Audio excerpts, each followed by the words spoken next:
Talk of the town. He is the toast of the toast. The toast. They're toasting him already. The burnt toast.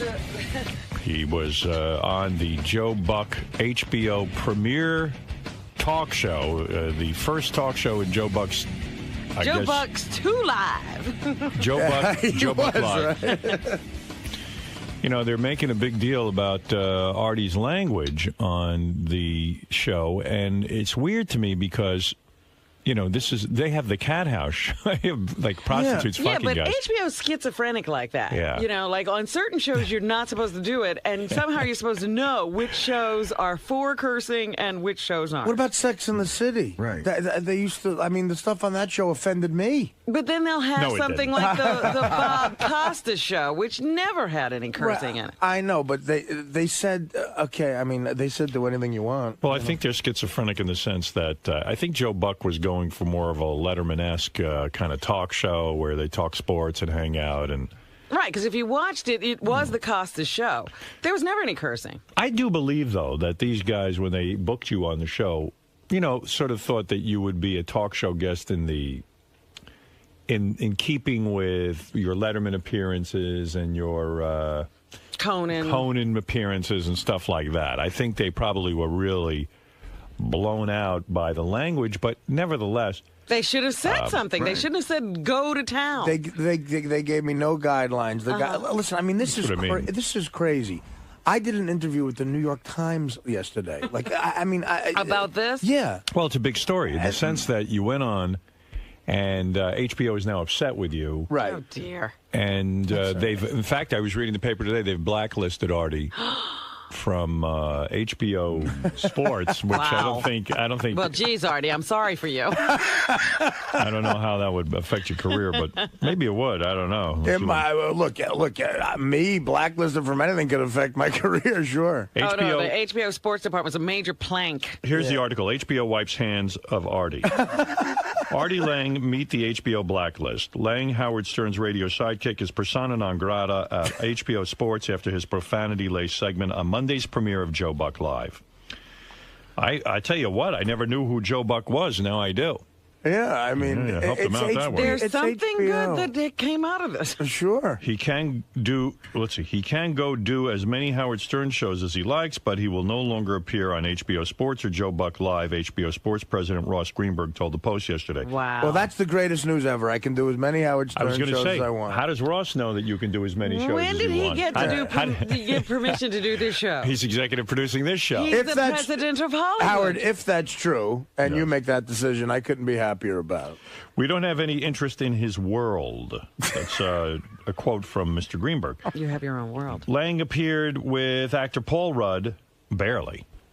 Paul Rudd didn't get a word in. But they weren't trying. Did you see them struggling for words? No, Howard, I think they they went. had a good time. They went. Yeah, they both loved it. If you Oh, if you I watch don't- it, I don't doubt if you that. watch it, the crowd is guffawing. Like Michael Irvin is laughing. Like, look, I'm not going to say this about a normal appearance, but I have to defend myself. Like Jimmy Kimmel texted me yesterday. He said, "Dude, that appearance was epic. They should have you back on every night." And Like, you should be his sidekick. Somebody should be said on to the me there second should show. be the Artie and Joe Buck show. Yeah, I mean, so Ross Greenberg has, I mention him a lot in this New York Times. I don't know if the New York Times thing ran at all, but he sounds like a moron. He gave me no guidelines, and he knows what I do. He read my book. He saw my stand-up. Can someone explain to him why I wouldn't do what I did on Letterman? It's CBS, it's Letterman, and quite frankly, I have a lot more respect comedically for David Letterman than I do Joe Buck. Lang, discussing his appearance on yesterday's Howard Stern show, said Greenberg told him to go nuts if the discussion flagged. So go fuck yourself. I don't care how important you are in the business, Lang said to Greenberg. That's regrettable, Greenberg fired back. I said to him prior to the show that we need your energy if things get boring. He misconstrued that. I didn't mean that we needed this, which was a far cry from energetic. It was a mean-spirited, vitriolic diatribe with guttural language. Howard, take away the first thing I said, okay? Right. And which was just a crazy joke that is the first time the audience reacted to anything, okay? Right. And the kid Jason next to me started whooping it up afterwards. Whoa, and the place went nuts. Then after that, it really was just me and Joe ribbing each other. and I told a story about his father. And I mean, that was really, that's what I did. And everything killed. I mean, But look, I don't care if I'm ever on HBO ever again. Right. This is the show that sells tickets to there's guys who have HBO stand-up specials that open for me on the road. I mean, that's the truth, because I'm on the Stern Show. I mean, I don't care, Ross. I really just don't care. All right. Let's see. So Artie, who ever since he got off heroin is very energetic, appeared on a bunch of shows. He is Mr. Energy. No, Tim Sabian called me and asked me to call into Chris Russo. I wouldn't have done that. Well, you can do sports with Chris. Yeah, right. and I heard that, by the way. You heard it, Fred? Oh, yeah, I heard that, by the way. He's not your friend. Yeah, I know. I mean, Russo was, he was doing... I didn't think Russo was... I thought you might have overreacted to Russo, and I'll tell you why. I definitely think so, too. I haven't heard the whole thing. We'll play it now. He thought you weren't funny. So you say, well, some people think I'm funny, and some people don't. Okay, he had an issue with the language, too, and I just explained that I said, well, look, but Chris... you got so angry with Chris, it was like saying, who cares what Chris thinks, whether you're funny or not? Just be like, you know what? I thought I did well. That's the only person I answered Well, I to. was told that he was bashing me for a while. Well, that's what I was told. Tim said you got to call in... Tim wanted you to react to what was being said. Well, Tim asked me to call in. And then Artie slammed this guy, Mike Francesco. Turns out Mike was defending Artie. You were on fire. Oh, dear. Well, I've been wanting to slam Francesco for a while. He gave me a bad tip on a couple of college games here. Well, that's very understandable. So, anyway, let me play you the Artie. What was Artie busy with yesterday? Yeah, page. How many shows yesterday? I'm going to get you a bunch of clips here. What page is that again, Gary? The Artie page. Artie has his own page. JD page 1. Okay. All right. Here's Artie versus Mad Dog. What about that first clip? Can I pass on that one and just get right to pass on the first clip. Okay. Here's Artie versus Mad Dog. The two of them going at it yesterday. People guffawed laughing. They don't laugh. They laugh politely if they have to. People were barreled over laughing. Watch the fucking tape. Artie, I'm a big fan. You were not funny. I'm sorry. Yeah, I mean, I'm a big fan of yours, Artie. I watched. You were not funny. That was not a funny set. That was not a funny 8 minutes. I'll tell you what, Chris, I'm a big fan of yours about sports, but you don't know shit about being funny. When you're funny, it's funny when... Artie, I'm not trying to be funny. You tried to be funny, and you weren't funny. Exactly. I was trying to be funny, and I was funny. Howard Stern thought I was funny. We all know. I got texts from people I barely know. Jimmy Kimmel sent me a text saying that appearance was epic. It was the best thing I've ever seen. It was hilarious, and they're going to have you back. Every funny person I know thought I was funny. I don't give a fuck about anybody else. Chris, I love Billy Crystal, Artie, Billy Crystal didn't think you're funny, and Billy Crystal's better than Jimmy. And Billy Crystal is bigger. Billy Crystal is bigger than Jimmy Kimmel. And Billy Crystal did not think you were funny. Billy Crystal, let me tell you about Billy Crystal. Billy Crystal hates Howard because Howard busts his chops. Billy Crystal's funny, but he's an uptight prick. He's a politically correct, uptight bastard. He's an egomaniac. We've sent out Stunner and John to ask him questions. We play a tape. Oh, Howard's not funny. He says, I think Billy Crystal is unbelievably talented. Wait. Wait, let me talk. I think Billy Crystal is unbelievably talented. His stand-up is unreal, but he's full of himself, and he's taking it too far. I'm a Yankee fan like him. Now he thinks he's Mr. Big Shot, Mr. Pretentious, Mr. I Meet the President. So I don't give a fuck what he thinks is funny. I give a fuck what my fans think are funny, and they thought it was funny, Chris. Artie. And I don't care if you think it's funny either, even though I'll listen to you talk about the Jet-Giant schedule and what the record's going to be, but don't tell me about being funny, and I won't tell you about... Well, no, but Artie, you need a guy. You tell me about sports, you're allowed. I mean, I don't say, well, I don't know, what does Artie know about sports? I don't say that. So why should you say that about me, about why I can't judge a comedian? What, you're allowed to judge your sports and I can't judge a comedian? You're entitled to your opinion, but I don't respect your opinion about comedy. I tell you about sports, and a lot of times I'm wrong, and if you tell me I'm wrong, I'll believe it. Chris, I love you, man. You know I'm a huge fan of yours, but you're wrong about this. I was funny, and look at the audience. They guffaw. You can't judge. Michael, wait, Crystal. Oh, hold on now. Let me get this straight. Artie, let me get this straight. I'm not allowed to judge your comedic value, but Michael Irvin can. Is that the way it's supposed to work? I can't judge it, but if Michael Irvin laughs, you must be funny. Michael Irvin doesn't know anything.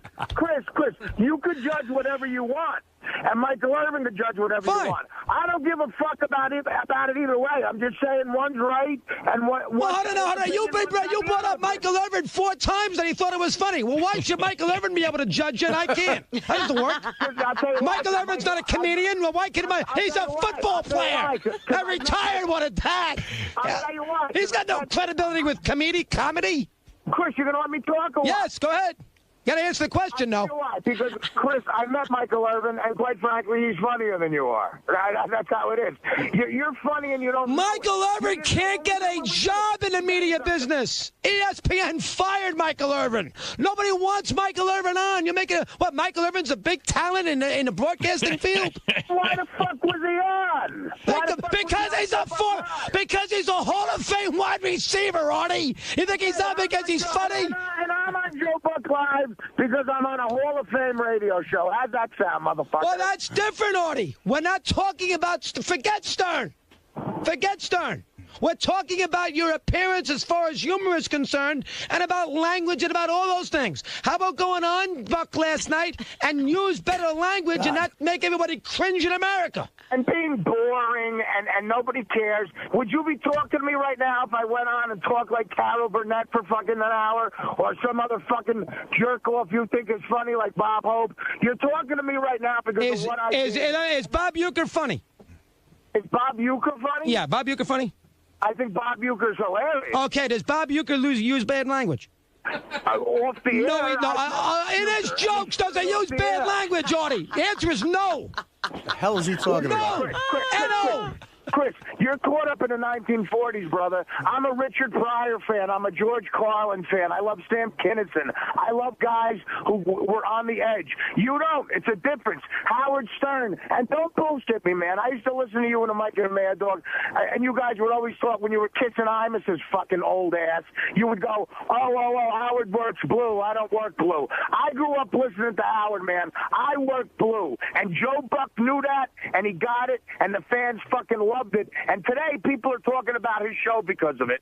The one thing I don't understand, maybe you know this and clear it up, Artie. When did Billy Crystal comment on Artie's appearance? I don't know. Never. Russo seems to be aware of something no one else. Maybe they had a personal conversation. Are they close, Billy Crystal and Mad Dog? I have no idea. Howard. That is so funny. Howard, listen. I got more, by the way. I know, but listen, I am a fan of Russo because he's real. He's really a geek.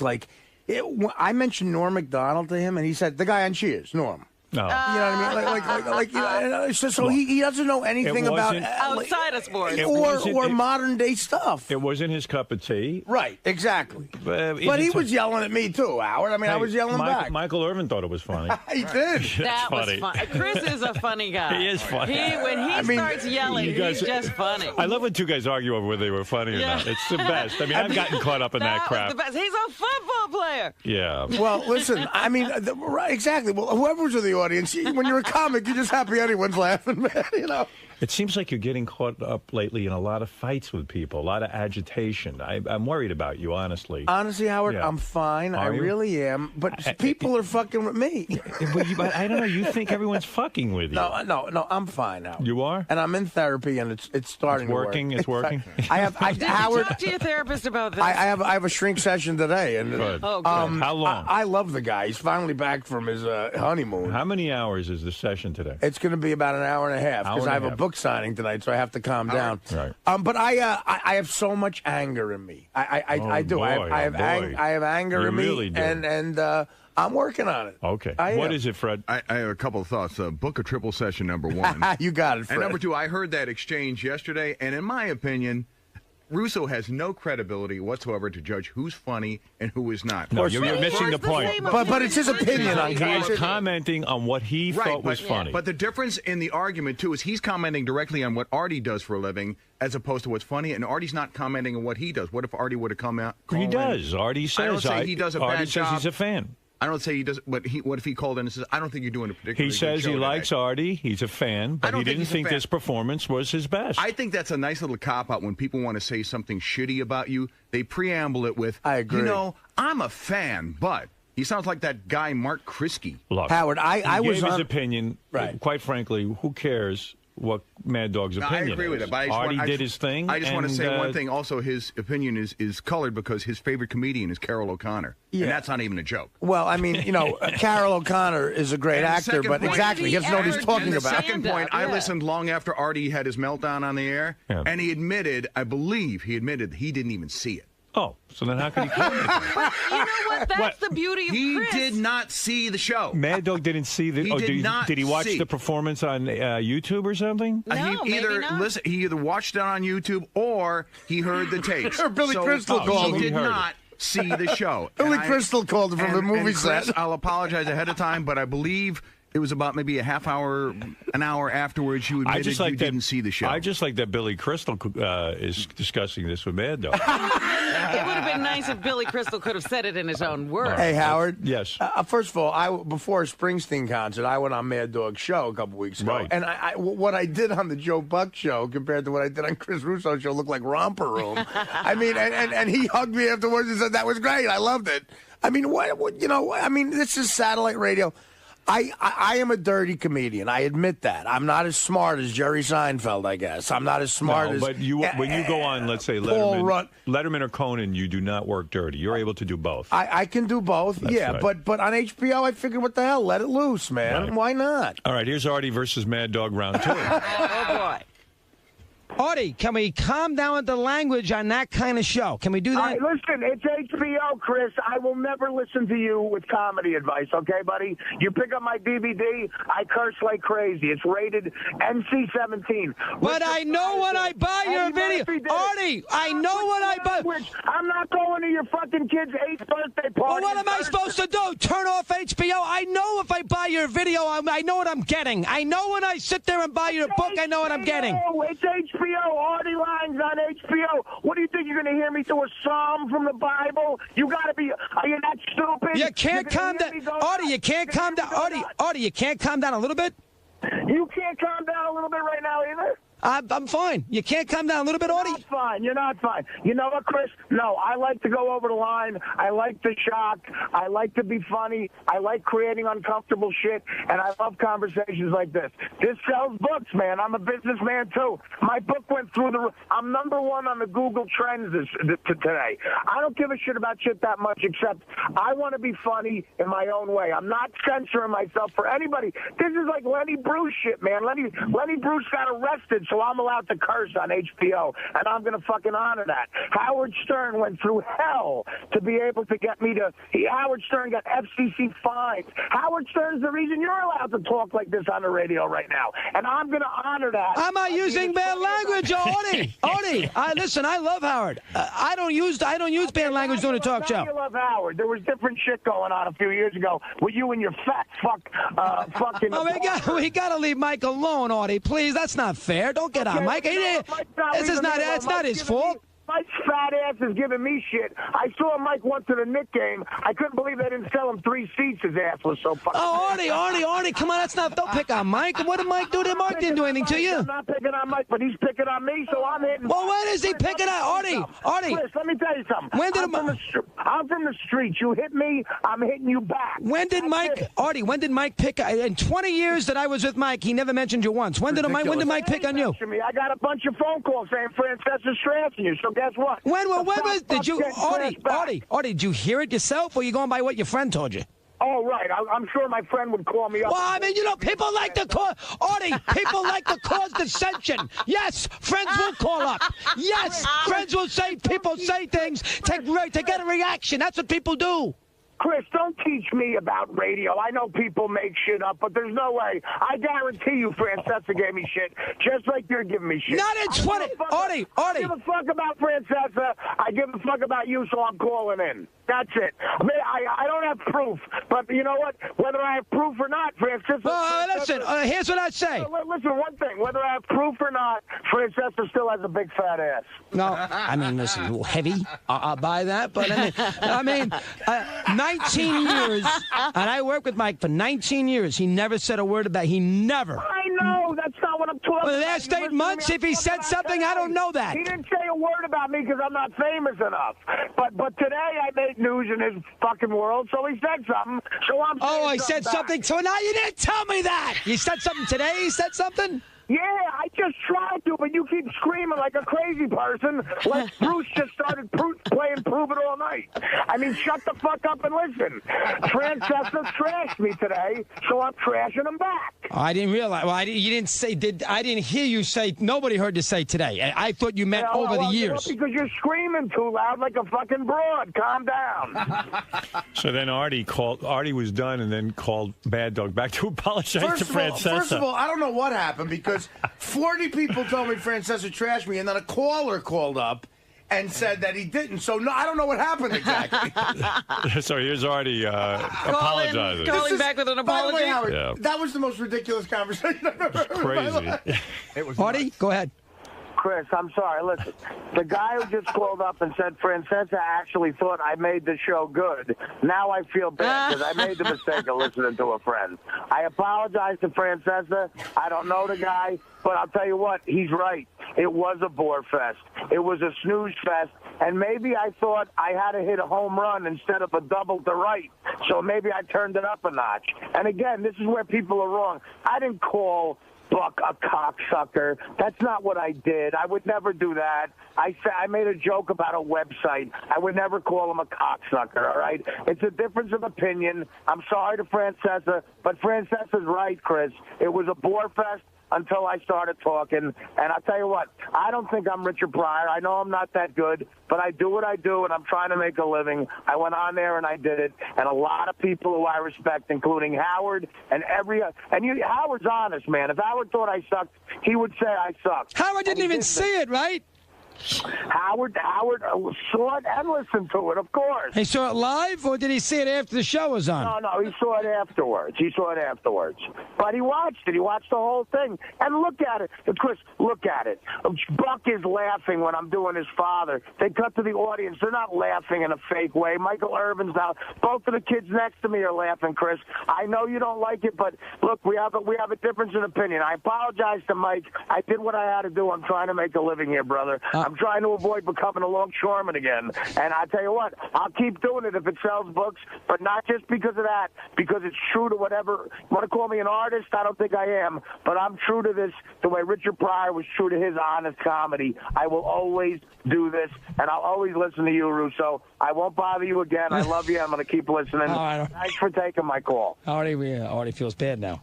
Artie was feeling bad, and is it true Mike Francesco really had to buy 3 seats at the stadium? Well, it's expensive, too. Right. Like $2,000 to see. Well, there you go. I mean, you must be a little bit worn out, huh? I am, Howard. You're yelling and screaming and carrying I on. feel a fraction of what it must be like to be you when you get a lightning rod of stuff. Like Well, it's like, I mean, the New York Times called me. I mean, there's a war on. You're like Crazy Alice. You're yelling and screaming on all these radio shows. Well, I mean, again, So- I would never. Has he become Crazy Artie? Crazy Artie.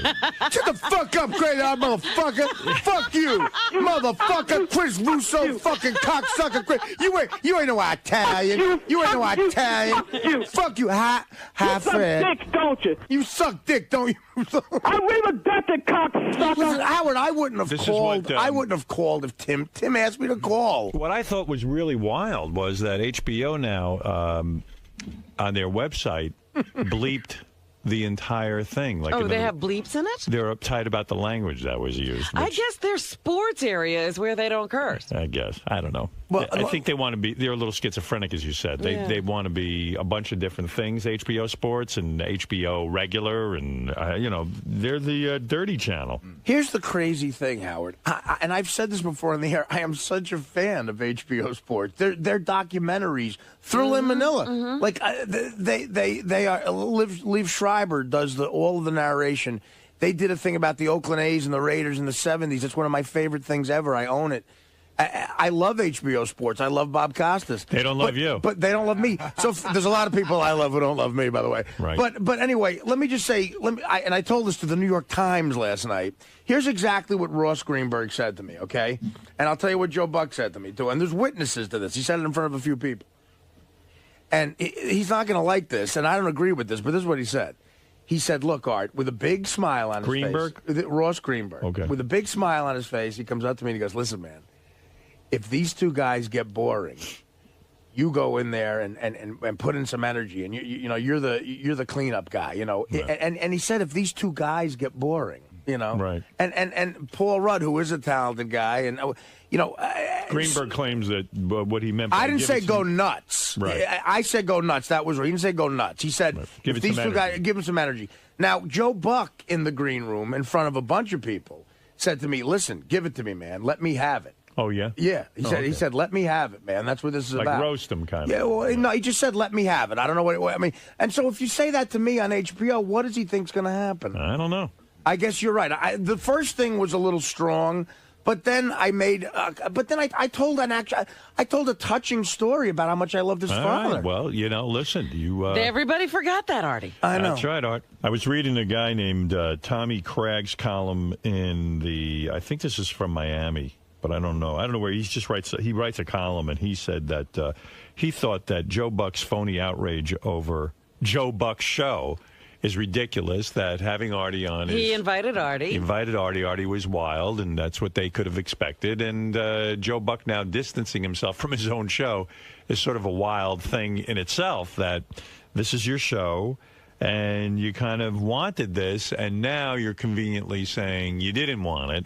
HBO took Artie's appearance off of YouTube, and they had it removed. YouTube? Yeah, off of YouTube because they had it removed. I didn't hear the rest of these, though. There's a couple other shows, I guess, that commented on Artie. This is the Dan Patrick radio show from here at Sirius, I guess. Well, I guess that, Gary's happy because they stopped talking about the pitch. Yeah.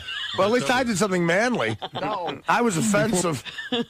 Before we dive into Brett Favre's appearance last night on the Joe Buck show, the Joe Buck / Artie Lange show on HBO. It's a good show, the Favre, and then the nice piece on David Wright, and then that great segment with Paul Rudd, who's hysterical, and Artie Lange, and some guy. Paul Rudd wasn't hysterical. Well, he only had 2 words. Paul Rudd was there? Yeah, I think he said, hi, Joe, and that was it. It was a hijacking last night. Yes, it was. Brutal. Yes, it was. Brutal but transfixing TV. I was not turning the channel. There's no doubt about that, but I've never felt more uncomfortable or sorry for a host in my entire life. Oh. But what do you expect with Artie Lange? This is a comedian with Howard Stern, and Artie's off heroin, and if you listen to the show, Artie never shuts up anymore. He's got 1,000 things to say, and I think he probably got on and said, hey, you know what? This is kind of boring here. Let me liven this up. Exactly. He pulled a Howard, like when Howard did that to Arsenio Hall, and he's done it to other places, but they went to him, and the first thing he said to Joe Buck, I can't even come close to repeating on the air, but poor Joe looked like, I don't even know how to explain that. I mean, he was shell-shocked. Yeah, I think that and probably had his family there. That's a big thing. It's his first show. It's HBO. He wants to get into the entertainment field. Sorry. And I can host one of these shows. And Some producer in the back room in the early planning was like, you know what? Why don't we go a little crazy? Let's get a guy a little risque. How about Artie Lange? That Artie Lange, I hear all the kids like him. Yeah, it'll be great. he's edgy. Yeah, that'll be good. But I think what he made the mistake of maybe waking Artie up a little bit. And he started to give him a little bit of grief. As a host, you got to be careful if you're going to pick your battles with a comedian, a stand-up comedian who's just going to fire back. I mean, Artie's used to doing this every single day of his life.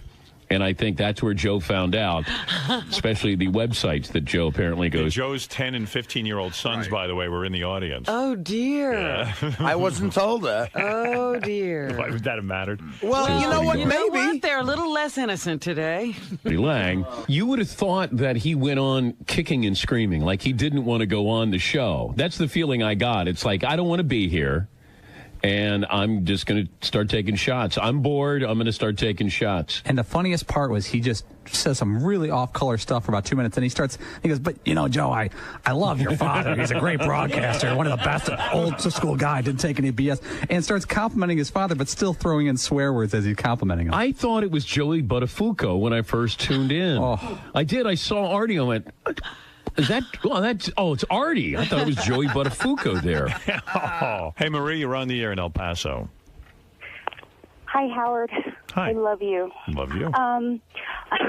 I just wanted to say, Artie, because I was a big Jackie fan, and so Artie's kind of humor, it's always been something that I don't really get or I don't really understand, but it's always kind of been like he's not really himself, and I think it was the drugs. And I've been in rehab. I've just been out of rehab for like a month. And I know exactly what he's going through because, like, I'm now myself, like being a bitch and, like, shouting at people. And you know what I mean? You're being yourself, Artie. And that's what I really, really appreciate about your humor now, is that you're being honest. And that's what makes it really funny. Okay. No, I guess. I guess she likes you. That was a weird turn, but thank you, sweetie. She back into it. I wonder how many times HBO will rerun this disgraceful episode. Right. I don't know. It sounds like they're bleeping it, but it is on their website. It's still there. I know it's bleeped somewhere. Some people write me letters now about this whole thing, and can I say something I'm trying else? to understand it, and I think somewhere it's bleeped, and YouTube took it off. That's what I know. I don't know why YouTube would take it off, but they don't take anything off. HBO had it removed from YouTube somehow. They don't want people seeing the unbleeped version. Yeah. One other thing about my intent, I was excited to be invited to that. That's a big deal for me. And a live HBO. It is for an HBO. I mean, I got a book out. It's an HBO show. Brett Favre and Michael Irvin are Hall of Fame guys. Favre will be. And, I didn't go there to do anything but try to make the show good and be funny. Joe Buck was very nice to me. He's a big fan of this show, and I didn't go on and try to hijack anything. What was it like after you, like when you were leaving? Did he shake your hand? He shook my hand and said, "Great job, man. That was great." And you weren't ushered out by cops or anything like that. I mean, look, every one of the crew guys hugged me and said that was the greatest thing ever. I mean, Joe Buck himself, what did Greenberg do? I didn't see Greenberg on the way out. I mean, I had to get up in the morning, so I left. Right. I mean, I didn't know I had to stay an extra half hour for the internet thing. I mean, I had to get up in the morning, but I stayed. And again, I would never say this except to defend myself, but if you got Paul Rudd and Jason on the phone, the two guys... They thought it was funny. Who were with me. Yes. Paul looked at me and said, "Do you realize how amazing what you just did was?" Well, maybe we'll try to get this out going. We'll try to call Paul Rudd. I believe Artie. I don't think I need to call Paul Rudd. You don't? I believe I him. would like to hear everybody's take on this. You need to hear it all. Marianne, why don't we have everyone in the world call it? Marianne from Brooklyn, you're on the air. Artie, don't you have anything better to do than call a lame radio show?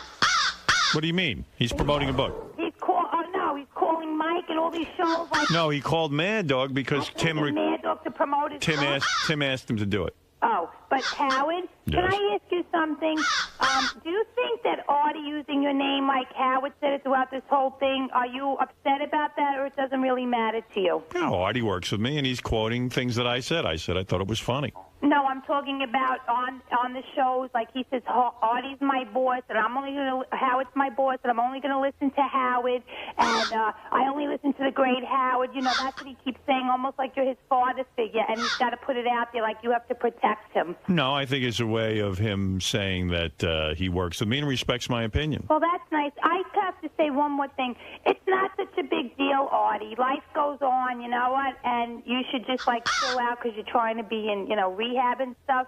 So everybody does have a life, so we should all move on. Love you, Howard.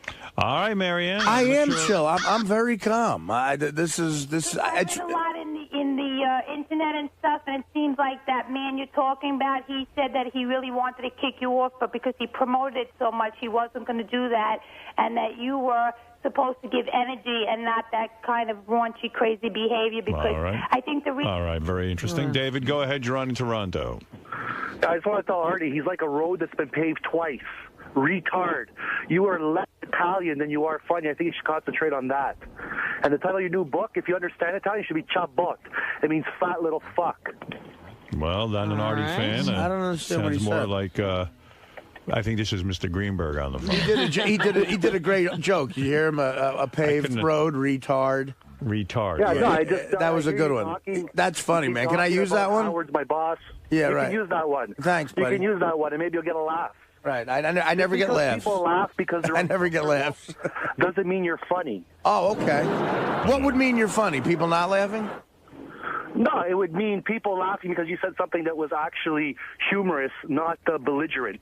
People laugh out of being that's uncomfortable. a lot of your detractors are saying you've become very angry and belligerent. Oh, okay. That you used to be sweet Artie, and now you're vicious Artie. Okay, well, I thought that the Joe Buck thing was entertaining.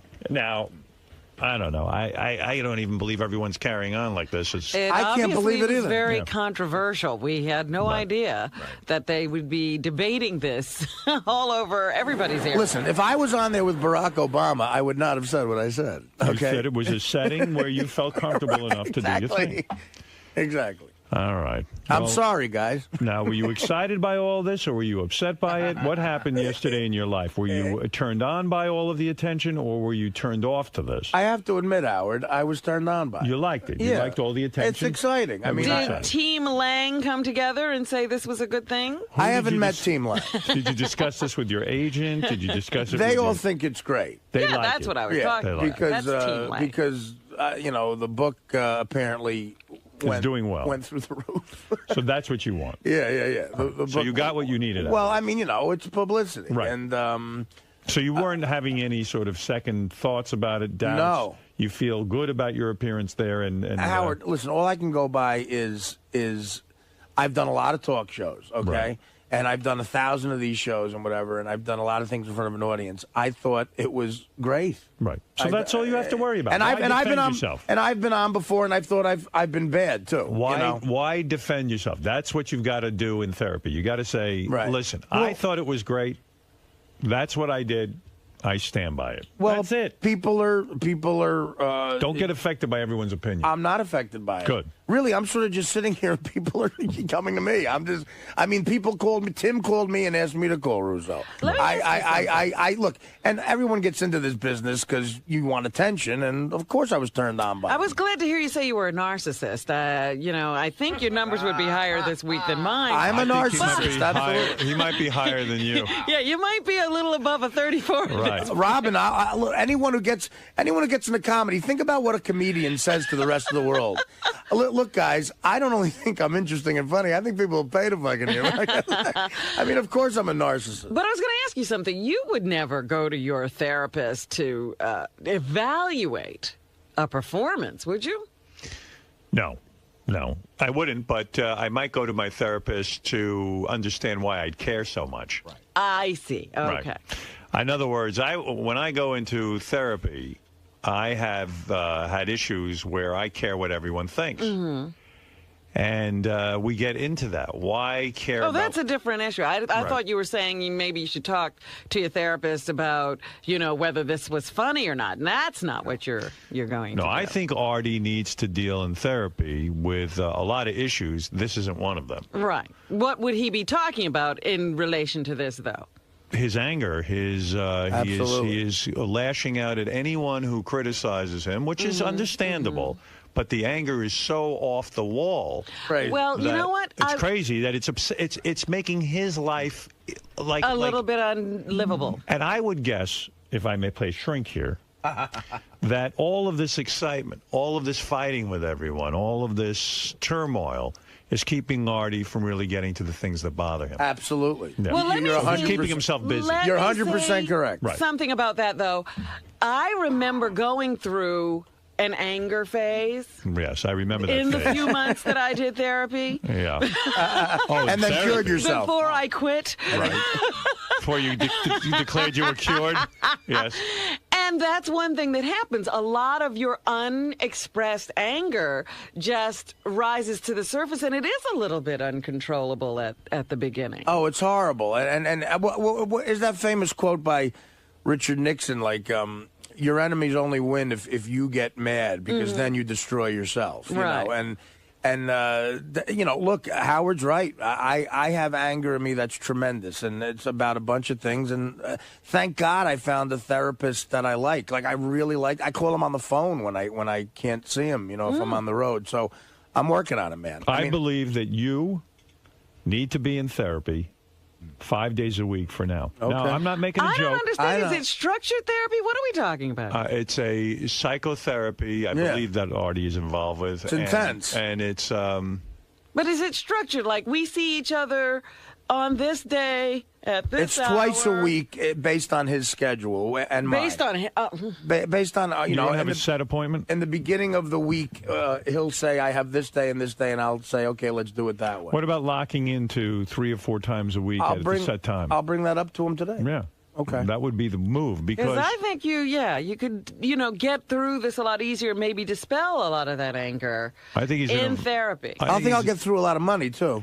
Well, that too. We can run through that. No, you're right. No, getting listen, better does cost money. if I could tell you, investment in you, if I could Artie. tell you what I spent on heroin, Right. it Pales it's in comparison. way less. What'd you spend a week on heroin? Would you say? I mean, it's no exact number, I'm sure. A week when you really were at your worst. at my worst. Well, I read once that that Yoko Ono and John Lennon in the 70s were spending $5,000 a week on heroin. In the And 70s. that was the 70s. Yeah, and I think, but you see, here's the thing: I was having it delivered because I was afraid to be seen going. So there's a surcharge? Well, absolutely. It's like McDonald's. If they could deliver it to your house, they have to charge you something. And these Pizza were Hut, these were guys that I would overpay because I was afraid. I don't want them mad at all. You know. And I'll give you the most I ever spent in 1 week. Go ahead. Probably. You know what? I don't want to say it. I don't want to say it. Not because there's a bunch of issues here. Oh. By the way, I mean, how often do you have to have it delivered? About twice a day. no, Is that true? No. A couple times a week. Right. Yeah. How long does the delivery person hang out? Do they just deliver and then leave? Like you don't have to hang you with have to them. hang out with them? Sometimes it gets uncomfortable. Yeah. Sometimes they use bad language. Sometimes Ross Greenberg will say, look, you're Artie's heroin dealer. If it gets boring, try to mix it up a little bit. And they completely misread him. Does the delivery person ever, like, once in a while, like, hand you the bag and then, like, pull it away real quick and, like, just fuck with you? No, they don't want to. They want the money, so, They don't want to tease you with it? That doesn't happen. You're not in any mood to pull back the money, are you? No, I'm not. So when somebody, maybe let's put it this way, see if you can answer this. When somebody's habit is bad, like what generally would they spend a week? Well, here's the thing. I mean, never 5,000 sounds incredible. I never shot it. Right. I believe John and Yoko were shooting it. You go through it way quicker. Right. So, yeah, I would say even adjusting $5,000 a week now would be a shitload of money to pay for heroin because heroin's cheap. Could you have spent $7,500 a week? No. No, not that He's much. saying he didn't go that way. He didn't go that way. It's you're- cheaper. Well, it's like I never smoked cocaine either. Right. For some reason, I had these levels, and I was at parties where There was times you were afraid to go that. yeah, because I would have level. lived in that bottle, and I was at parties where I was handed a pipe, and I just said no to that somehow because I thought that was another level. And if you smoke coke, God, the money just goes because then you just get rid of it so quick. Do you think you're insane? On some level, sure. You do. Yeah, that's qualified. Are you insane? Do you think you're insane? No, I don't think I'm No. insane. In other words, do you think you have a death wish? Oh. Which would be insanity. I You know think, that. yes, I know that. Right. I think at one time I might have, but not anymore. All right, good. All right, well, that's good to hear. Well, listen, let Howard, me I tried ask to you, commit Howard. suicide. Right. So are you insane? No, I think I was at one point, but I'm not. Now you're But listen, I'm not trying to be wah here, but the pain that I went through, the darkness of seeing my father the way he was so traumatizing to me. And my father asked me to kill him once a week. Right. And he was my best friend, and we did everything together. And when we played catch, my hand would hurt from how hard he threw the ball. And the last 4 years of his life, I had to wipe his nose. And it just it really was something I couldn't get out of my head. And I never went to therapy for it. And my mother always looked tired. She would set her while But working. let me ask you a question. Okay, go ahead. I'm just trying to answer Your father. No, I hear you. Your father exhibited a lot of bad behavior. Yes. You described a story that I thought was almost too outrageous to believe that he would, install, phony cable. But never did drugs or Right. drank or anything, Right. which is weird. And he never gambled. It was weird. Do you think a lot of your outrageous behavior is an attempt to be like your dad? Absolutely. It is. 1,000. Because you admire him so much that all of his negative behaviors you think are good. You could not be more correct. My father would tell me stories about how he used to fool around in school and get in trouble. And that absolutely made me want to do that. So you Well, think, wait a minute. So We you were think that on- being a real man is behaving outrageously or Probably. badly? Well, no, not bad. But you see, because in a lot of ways, I'm a good man, Howard. I'm not accusing you of being a bad man. You're a good-hearted guy. Yeah, but you think outrageous and bad behavior Is manly? is manly. Sure, in a way there is, but I'm older now. I used to think that. I realize now, of course. I mean, listen, the stuff I do on an HBO No, I'm not show. talking about, forget HBO. Right? Okay. I'm not talking about HBO. I'm talking about You're talking about his life, I'm talking yeah. about your life. I'm talking about doing outrageous things. Some stuff that you don't even talk about here. I think I'm mature enough now to realize that that's wrong. But for a long time, I thought that was what a man was. Absolutely. Let me ask you something, though, because we were on the conversation about insanity. Right. And insanity is not regulatable. That's right. Okay? You can't control. That's what insanity is. That's why I asked the question, because insanity means you're insane. It means, in other It words, means you there's don't have a choice. The only way that you can recover from it, if you want to call it a recovery, is to be medicated. Right. You have to be controlled outside of yourself. Absolutely. So you can't say, today I'm not insane. Right. So You are if you're insane, that's it. there's no cure. I was insane yesterday. No, there isn't. That temporary insanity defense. What do you think of that? That's why I asked you if you think you're insane, because... Well, do you think I'm insane? I'm not sure. I'm thinking that something's going on where my recommendation, and I don't say this lightly, the reason I said to you should be in therapy 4 or 5 days a week is to find out what's really going on with you. That Right. You should know what's going on with you. Right. In other words, you're an older guy with the heroin and stuff. That's dangerous stuff. I mean, you're playing with fire. I understand. And I love you, and I don't want to see anything bad happen to you. I really mean that from the bottom of my heart. I know you do, Howard. So the thing is that if you are insane, let's assume you are, they can medicate you. Right. And if they medicate you, you'll have a good life. There are many people I know in my personal life who are, mentally ill.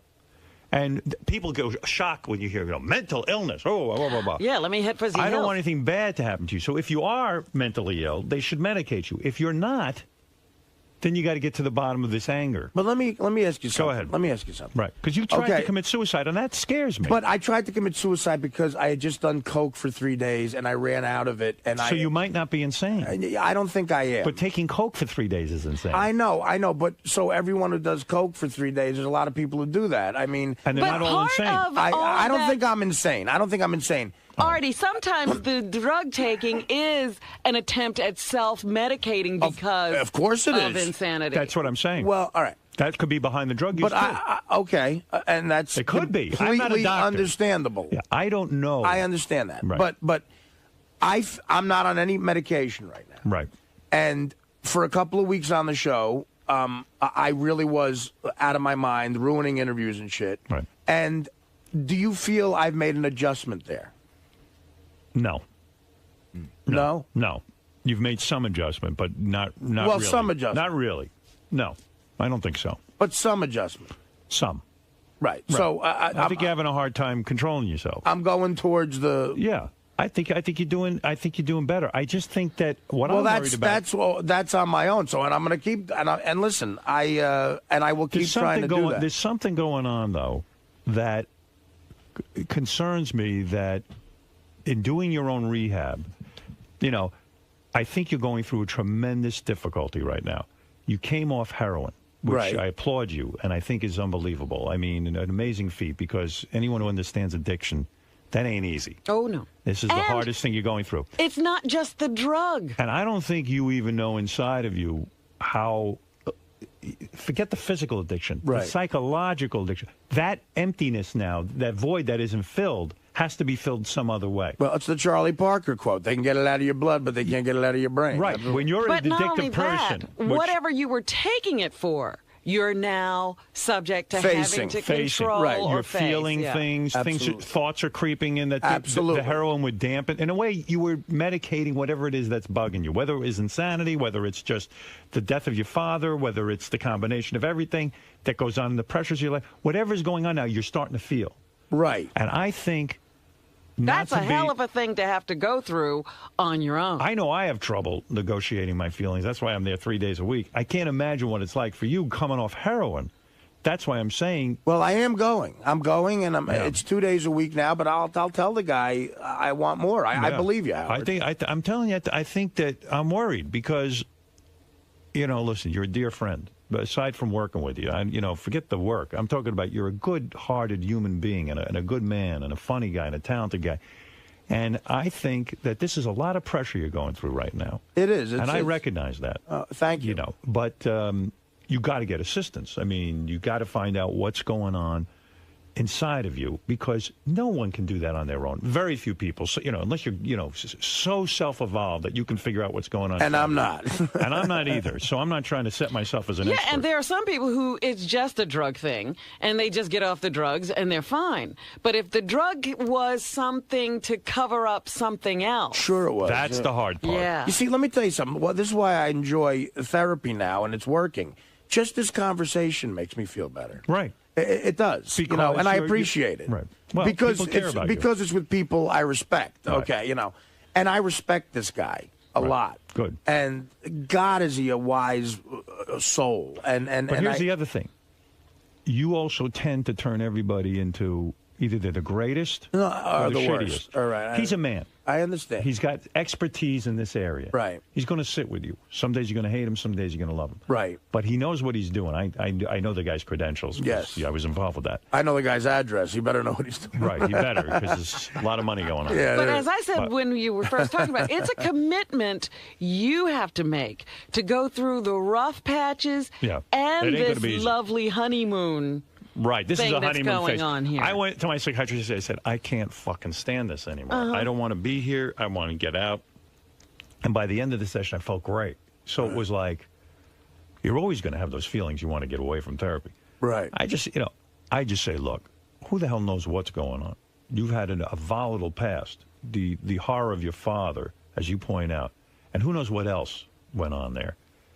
You might have blocked out a lot of shit that you don't even know really what went on. Well, I mean, I can tell you for one thing, I was never abused in any way. Oh, no. That does nothing. I mean, I know. I'm just saying. Me neither. I mean, look at us. Who's going to abuse us? No one's attracted to it. Abuse comes in many colors. Believe me, I wish someone would have abused me. No, I'm just saying. I just paid attention. And anybody can formulate an opinion on what you just said. I just want to make sure I was not abused. I'm not talking about abuse. Right. I understand. And you're right. If anything, my abuse was people ignored me because of the way that I was looked. terrible for you. Right. I wish someone would have touched me inappropriately. I want to be abused. So anyway, listen. Right. This is a topic for off the air, but the fact of the matter is. So let's do it on. Let's do it on. No. What I'm saying so much is, better on. I appreciate even this episode with Joe Buck. Right. While I believe it was, television for me, anything goes. I'm not uptight. But I have a feeling even this weighs on you more heavily than you even know. Mm-hmm. That this is a lot of attention all of a sudden. It is. And there's a lot of pressure in it. Even the way, like, you're trying to convince this sports guy Russo. that you were funny. Mad Dog. You're convincing the Mad Dog. You're caught I'm turning into the Mad. You're caught up in a lot here, and there's a lot going on top of which you're running around the country promoting this book, doing stand-up. It's a crazy month and you just got off heroin. So it's nuts. I'm saying this whole schedule sounds crazy to me. Everything about this sounds crazy to me. Right. Is what I'm saying to you. And, there's got to be time also to just sit down, relax, get in touch with your thoughts. You're right. And really focus on yourself. Yeah. I mean, I don't see that happening here. I see a lot of busyness to keep you busy, to keep you off of the heroin. Off of Artie. Yeah. Keep you away from it. Keep you off Artie, keep you off heroin, keep you off whatever the fuck it is. Right. There's a lot of running around. There's a lot of energy going on here. And I'm just, a lot of distractions is what they call it. And I hope the psychiatrist will sit with you and try and sort of say, hey, Artie, slow down. Learn to say no to a few things. Well, that's what he said. He goes, because I called him from L.A., and he's like, where are you going? Like, I told him my schedule. Right. And up until July 1st, it is crazy. And even with this show, it's like not everything has to happen at once. Like I always say to Artie, this is a long haul. We have another year and a half. Let's slow it down. Let's just take it easy. There's a lot of panic and pressure here going on. And I worry about you. And I've said this to you off the air, and I'll say it to you on the air. You're a friend, a dear friend. You're a good-hearted man. And I hope the audience doesn't forget that because, you know, a lot of people are saying they hear Artie's anger. They hear his, you know, he's vicious right now. You're a good guy. You're a good-hearted soul, and I know that about you. But I'm hoping and praying that you do take some time for yourself. Sit down. Yeah, okay, so you don't go away and do stand-up for a week, and it's going to cost you money for not doing stand-up. But who cares? I'd rather you spend the money, go to a shrink, and sit there and talk about yourself, even till you're sick of talking about yourself, till you break through, until you get to understand what's going on, and let him understand who you are. Right. Because if the theory is that you're insane, good, get medicated. That's easy. That they can fix.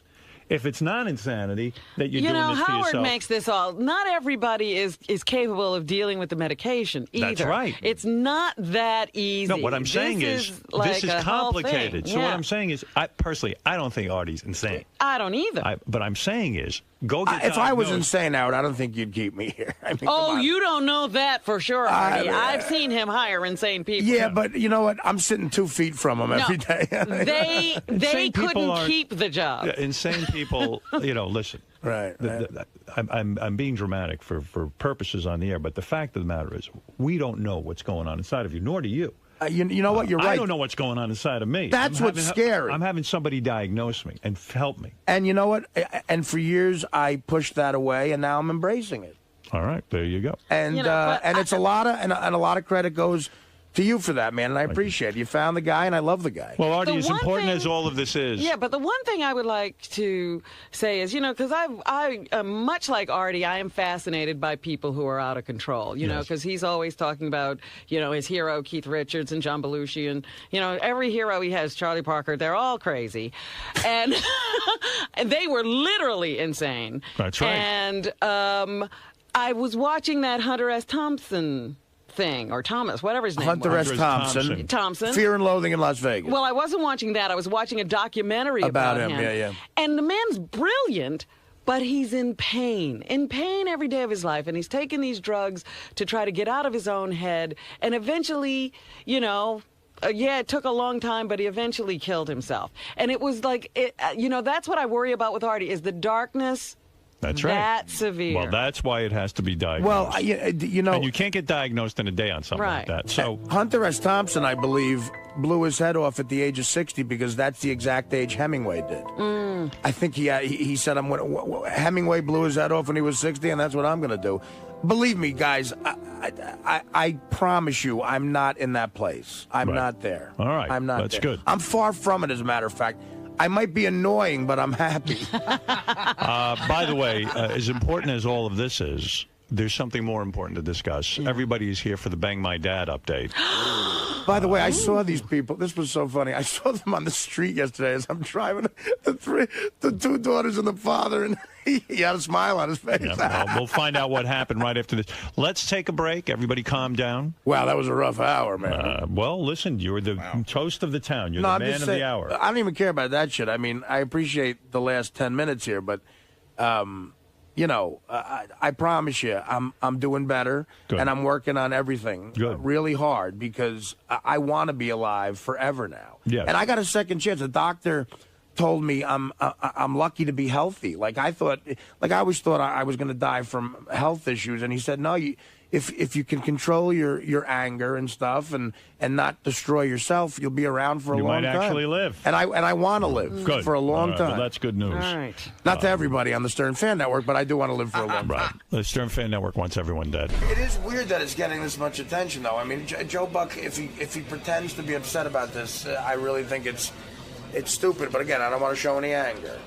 There was one line in that whole thing, and it happened to be the very first line, that maybe Artie would take back or change it, make it a little less... I wouldn't take it back because it got a reaction.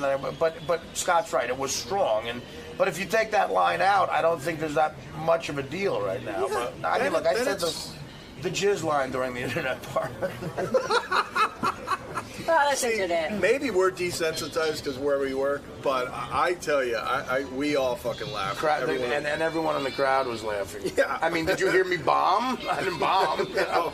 No. Yeah, Ross Greenberg did not return our phone call. Of course not. Ross Greenberg, I don't think is operating on a ton of brain power.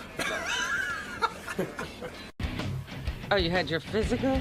Nah, just preliminary? Yeah, I got this really nice woman came by and took my blood at 5 o'clock in the morning. Otherwise, I would have had a fast all day. That's nice. Oh, my that is goodness. great. She came before you came to work? Yeah, no, she came to work here. Oh, my goodness. I gave her like a hug. I was like so grateful because otherwise you got to fast all day. And Yeah, I've done that before. Fasted during the show because I was Yeah. going to get blood work afterwards. no, this is the woman. I could turn you on to her. She comes over with a little kit, does the whole thing. What's that noise? That's my printer. I hate your printer. This is a The printer's professional- 1966. Rob, where's the printers? This is a professional broadcast operation. You know how many times I've had to cancel doctor's appointments because I blew a fast? I believe that. I don't think it's That's possible to fast. highly plausible. Oh, yeah, like 4 times. I had to call. Listen, I fucked up. I had a slice. You know, I'm really healthy, and I'm also like paranoid. And I go, "Wow, what if the woman hates me and she gives me a dirty needle and she kills me?" And, No. I mean, I have all these weird thoughts of You know people what? doing That horrible is things the to me. last thought I'd have. Oh my Because god! they open everything in front of you. Right. It's all sterilized. I was trying to watch, and I didn't see. You know, I am so filled with ugly thoughts. I can't even tell you what. I don't know what happened to me psychologically, and I've been spending the last 9 years trying to figure it out. But my immediate reaction is someone's going to come in and give me a dirty needle and give me HIV and kill me. And it's like, and then I have to sit and go, well, why would they want to do that? What did I do? And then I'm on trial. And then I'm. How could you seriously wonder where that comes from when all those tragic stories your parents Is that what it is? I Well, see I the world as a horrible, scary place where people do horrible and things. bad stuff happens to you and your family. I you know, because my mother used to say, see, I got into that in third. My mother used to say, one of my philosophies as a mother is that I want my children to be fearless. And then meanwhile, but what my mom would do is she'd sit me down and go, your grandma Rose, her whole family was wiped out by the everybody was Nazis. dying back then. Right. So listen to this. This was my day. Honestly, a day didn't go by where this was the lineup. I swear to God, I'm not kidding. So this is why It I was think like the greatest This hits. is your Penguins. But this is like I want to think I wasn't scared by all this, but I think this has shaped my view of the world. Absolutely. Because like this is from the time I was a little child. Your grandma Rose, her whole family was wiped out. The Nazis came, they killed her brother. She had a family of 9. Her parents, everyone. She hid in a basement. A woman took her in. Then, okay, that story would be over. Then I'd hear, your father got yellow fever. If they'd put him in a hospital, he would have died. His mother took him. She quarantined him at home. His skin was peeling off, and she sat there and she bathed him. If she had gone to the hospital, they would have killed him. The doctors would have killed him. Oh, and you wonder where these thoughts come from. Then the next story would be, my mother, I was 9 years old. They came and told me she died. I don't know what happened. She went into the hospital. I think they might have killed her. Well, that's exactly where it comes from. Right. Hospitals kill you. Right. Yeah. So you're getting a medical procedure. They're probably going to kill you. So the woman comes, and you know, I can't even, this is how bad I am in therapy. I can't put, like my therapist's like, can you tie this all together? I go, no. I can't tie it together. Like, I don't take those stories. It's so outrageous. No, but because you're too close to it. looking. No. It's not that he's too close. He's now evaluating them as an adult. Yes. He's not thinking of a little kid. Yeah, I can't do that. Hearing these stories, and you can't get in touch with that child and realize that he was terrified. Yes. I don't want to think of myself as a little kid, even to go back in therapy. And think Right. about it. That's too scary. Yeah, but I must have shit my pants because even as an adult now, I'm like, oh my God. they're going to come and take blood and kill me. Well, that's the little kid talking while you're not governing everything that's going on. And I get completely crazy, and I used to suffer a lot from OCD, and I'd start touching things so that I wouldn't die. Right. Because I always think the world is going to come and kill me. Well, that was your compensation way of dealing with it. Yeah, that's his defense mechanism. Right. And whenever something horrible happens, I go, you see? I know. You're a great you see person. Yeah. Everything. You never notice the things happening that are good. Right, exactly. That happen every day, 24 hours a day, but the one bad thing, you see? He was like air shows have been going on for 50 years. Right. The first accident last week is like, you see air shows? So who was the UC person in My your mother. My father. It seems like your mom had a really big My influence. father shipped me off to relatives. And then I had one pair of underwear, and I never had a doll. That's hot. I never had a toy.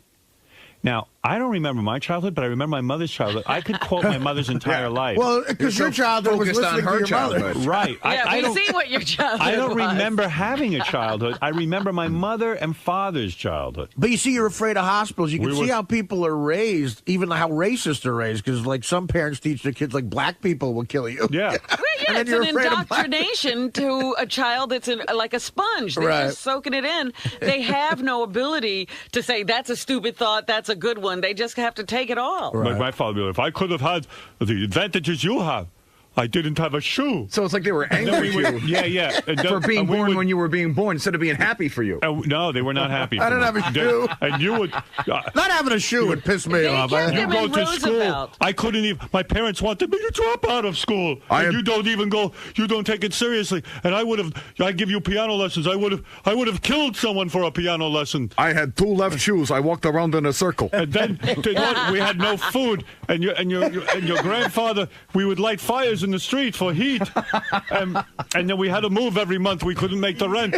I think we had to eat our own hair. They used to call me Betty Circles. I'm bald because I had to eat my own hair. I made a meatloaf out of my hair. The world just sounded so horrible. Sometimes I would find some meat in my hair. I think they kept you in Roosevelt in order to recreate the Depression for you. Yeah, right. God. Yes, they were trying to bring it to you. I don't know why they...